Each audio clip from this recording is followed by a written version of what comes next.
Olá, sejam bem-vindos ao canal Ser Empreendedor. Aqui eu te ajudo a empreender com segurança. E hoje nós estamos aqui com o Saulo, advogado especialista na área trabalhista e civil, e nós vamos estar tirando todas as suas dúvidas sobre a NR1. Então fique conosco que já iremos falar mais sobre isso.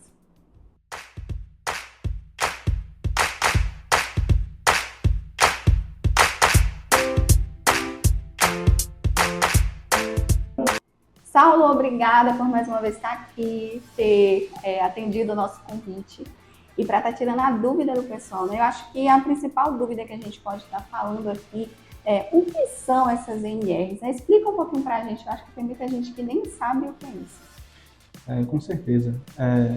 NRs são normas regulamentadoras, né?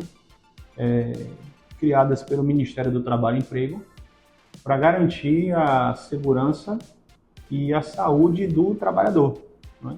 Então, esse é o propósito das NRs. Então, diferentemente de uma lei, né, que é de caráter geral abstrato, uma lei emitida pelo Parlamento, né, pelo Poder Legislativo, é uma norma emitida por um órgão do Executivo, né, para ter o fiel cumprimento de uma lei, que temos várias leis sobre segurança do trabalho, sobre saúde do trabalhador, e essas leis têm essa finalidade, né? Atualmente tem 38 normas regulamentadoras vigentes, né? E hoje vamos falar das alterações que vai acontecer dela, né, a partir do dia 25 de maio desse ano. Porque a lei é uma lei antiga, né? E agora ela está vindo com algumas atualizações. E aí a gente começa a falar sobre riscos psicossociais. Fala um pouco sobre isso, Saulo, por favor. Bom, os riscos psicossociais, né, são aqueles riscos, a título de exemplo, que trazem um problema psicológico, emocional e psiquiátrico ao trabalhador, né? Antigamente isso era feito segundo a conveniência de cada empresa, mas hoje, a partir do dia 25 de maio desse ano, as empresas serão obrigadas a adotar alguns procedimentos, algumas práticas para poder minimizar ou mesmo neutralizar esses riscos psicossociais. Então, que riscos seriam esses? Por exemplo, estresse, né, decorrente do ambiente de trabalho, ansiedade, que é do TAG, né, transtorno de ansiedade generalizada. Nós temos o burnout também, que está aí assolando, né, vários trabalhadores, sobrecarga de trabalho. Temos problemas também sobre insegurança no trabalho, né? Jornada excessiva. Então, tudo isso afeta o trabalhador psicologicamente, mentalmente, emocionalmente. Então, isso agora está sendo regulamentado pelo Ministério do Trabalho e Emprego, segundo essas novas alterações.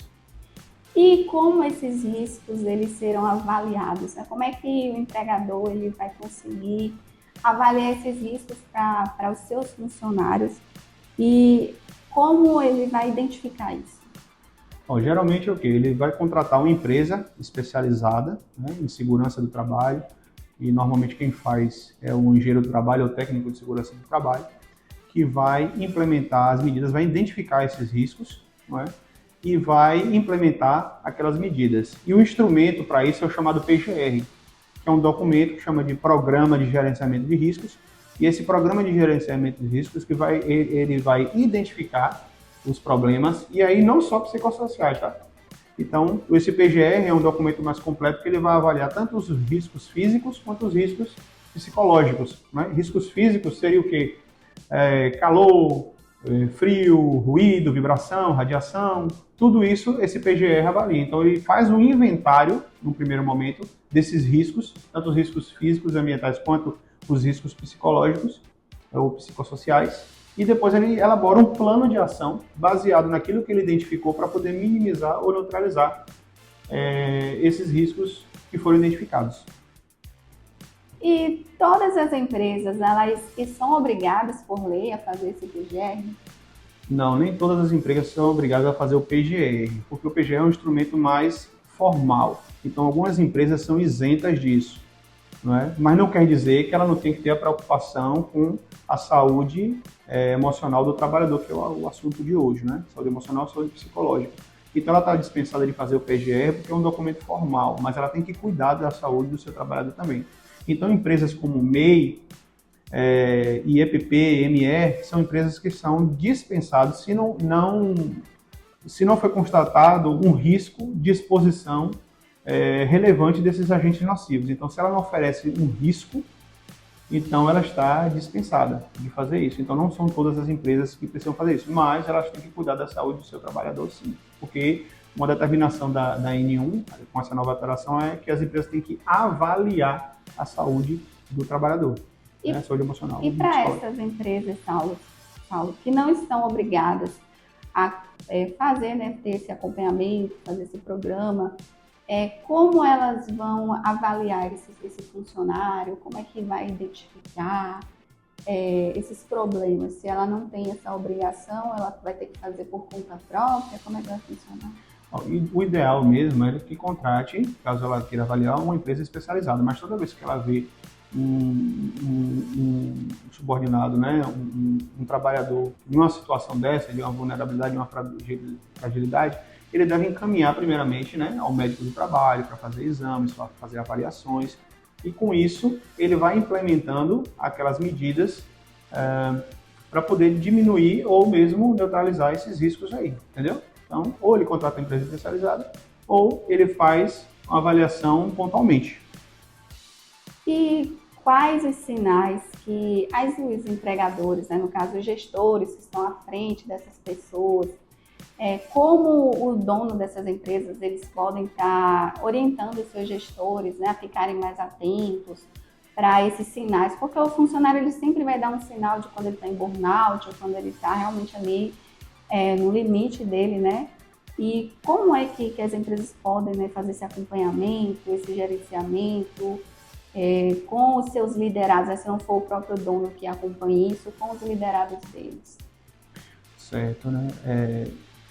Eu acho que, primeiramente, o funcionário ele tem que estar muito bem documentado. Então, uma das coisas que a gente faz o tempo todo é exames periódicos, né? Porque o pessoal pensa que o ASO é só um exame admissional. Na verdade, o atestado de saúde ocupacional, ele é feito na entrada, na saída, quando muda de cargo, quando volta de benefício. Então, são exames periódicos que o trabalhador faz, né? Então, dentro desses exames, ele pode ser constatado alguma coisa. E agora, não só os físicos, né?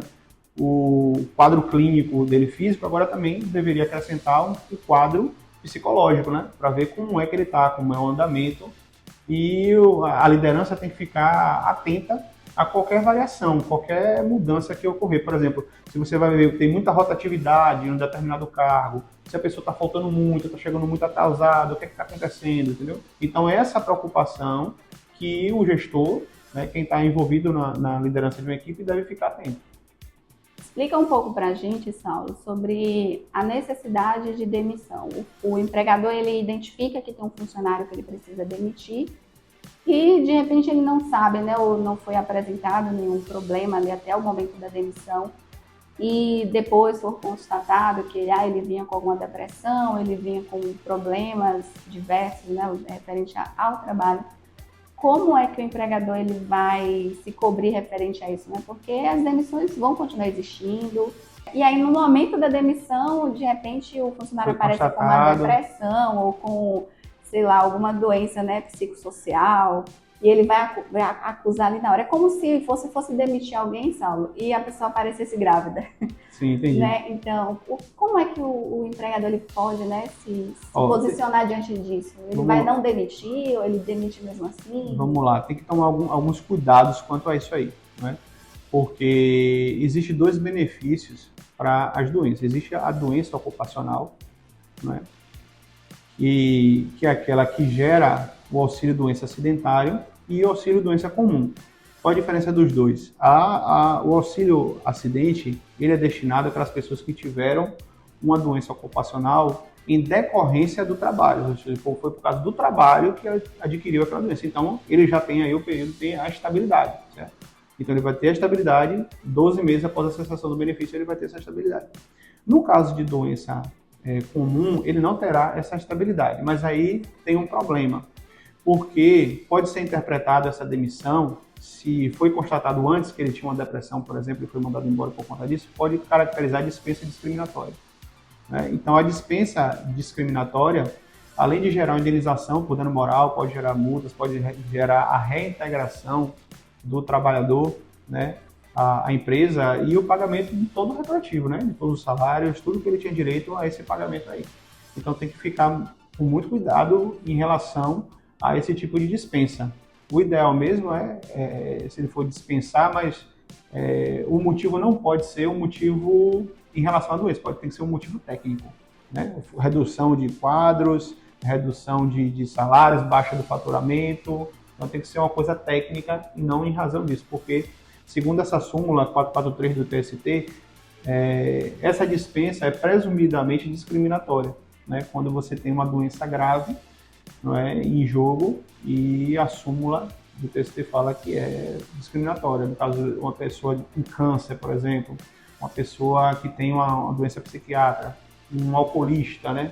Uma pessoa que tem problemas com álcool, também pode ser considerada uma dispensa discriminatória. Então tem que tomar muito cuidado com isso para poder não gerar essa dispensa, entendeu? Mesmo não sendo um acidente de trabalho ou uma doença ocupacional propriamente dita. Então, Saulo, fala um pouco para a gente. Eu sei que tem muita gente, né, muitos empresários que estão desesperados com essa medida que vai entrar em vigor aí agora em maio. Tranquiliza eles um pouco, né, trazendo aí uma consideração relacionada, trazendo um resumo para a gente, né, de como é que vai funcionar isso para as empresas, como é que vai funcionar isso para o funcionário e essa dinâmica aí agora, né, de agora em diante, como é que vai funcionar? Olha, não é motivo para pânico, certo? Porque assim, qualquer mudança, qualquer alteração gera essa impaciência, né? Essa ansiedade, mas não é motivo para pânico, não. Porque a única coisa que vai ser acrescentada é isso, essa questão dos riscos sociais e algumas medidas que podem ser implementadas, né? Geralmente a empresa no próprio PGE, ele vai implementar agora só esses riscos sociais, né? E vai ficar atento, treinamento de equipe, liderança, às vezes a pessoa que está fazendo uma sobrecarga de trabalho diminuir, pausas para descanso, não é? Então isso muito bem elaborado. A gente pode sugerir também essas avaliações constantes, apoio psicológico, né? Um convênio com algum consultório de psicologia. Então são várias medidas simples que podem ser adotadas, não é nada engessado, para poder melhorar a saúde do trabalhador, bem como o ambiente de trabalho dele. Então, não é motivo para pânico, não. E eu aconselho também a pessoa ter uma assessoria jurídica, porque tem muitas nuances, né, envolvidas. Por exemplo, aí, essa questão mesmo da depressão. Então, se tiver relação com o trabalho, tem que tomar muito cuidado, tem que ter uma orientação jurídica para poder essa dispensa não ser configurada como uma dispensa discriminatória, entendeu? E isso gera muito impacto negativo para a empresa, né? Gera um passivo absurdo lá na frente. E tem que saber também aplicar as punições, porque assim, mesmo um trabalhador em instabilidade, ele pode ser demitido. Qualquer trabalhador pode ser demitido, né? Desde que seja por justa causa, até de instabilidade. Então, nesse caso aí, se o alcoolista ele começar a apresentar algum tipo de problema com a equipe, né? Tratar mal os clientes, ele começar a chegar atrasado, não cumprir os acordos, o contrato de trabalho, porque a doença em si, ela não é um salvo-conduto para o sujeito descumprir o contrato de trabalho. Então ele pode ser advertido, aí vai fazer toda a gradação, porque tem todo um critério para você adotar uma justa causa. Então você vai advertir verbalmente, você vai advertir formalmente, vai fazer ele assinar, ele vai suspender um dia, ele vai suspender 2 dias até aplicar uma justa causa. E aí você estaria coberto, né? Você aplicou a justa causa de forma devida. Então tem que ter uma orientação jurídica, né?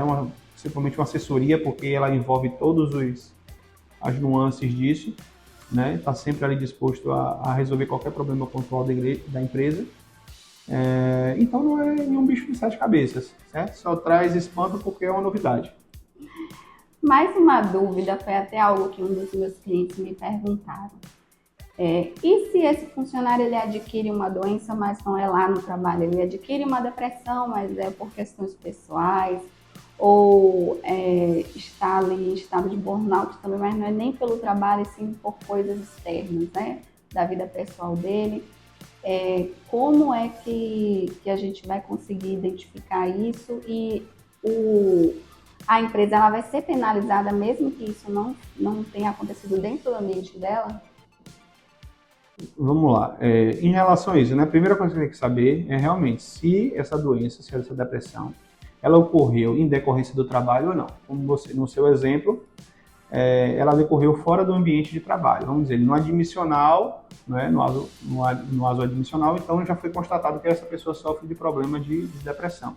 Então, ela vai ser o quê? Quando ela estiver em crise, ela passando dos 15 dias, né, quem vai assumir isso é o INSS. Então, ela vai receber o B31, que é o auxílio doença comum.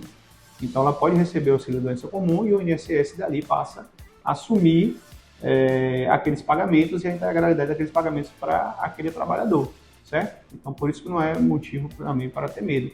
Em relação à dispensa, em relação a ele, como a depressão é uma doença grave, então despedir nesse momento tem que ter cuidado, como eu havia falado antes, tem que ter muito cuidado para não configurar uma dispensa discriminatória. Agora, dando uma resposta mais completa, né? Se essa doença teve relação com o trabalho, aí a dispensa pode ser anulada, porque aí vai ser enquadrado como uma doença ocupacional, essa depressão, né? Às vezes ele está com uma sobrecarga excessiva, não está vendo a família, está trabalhando o tempo todo, está fazendo uma jornada dobrada, muita hora extra, e isso está trazendo uma angústia, um sofrimento psicológico, uma depressão para ele. E o médico do trabalho afirmou, olha, essa depressão tem relação com o trabalho. Aí você vai poder demitir? Não. Então, a partir dos 15 dias, ele vai ficar também afastado, né, do trabalho, e o INSS vai passar a assumir a integralidade daqueles pagamentos, e ele vai receber outro benefício, que é o auxílio doença acidentária, que é o B91, entendeu? Então, tem todas essas nuances e essas questões para ponderar.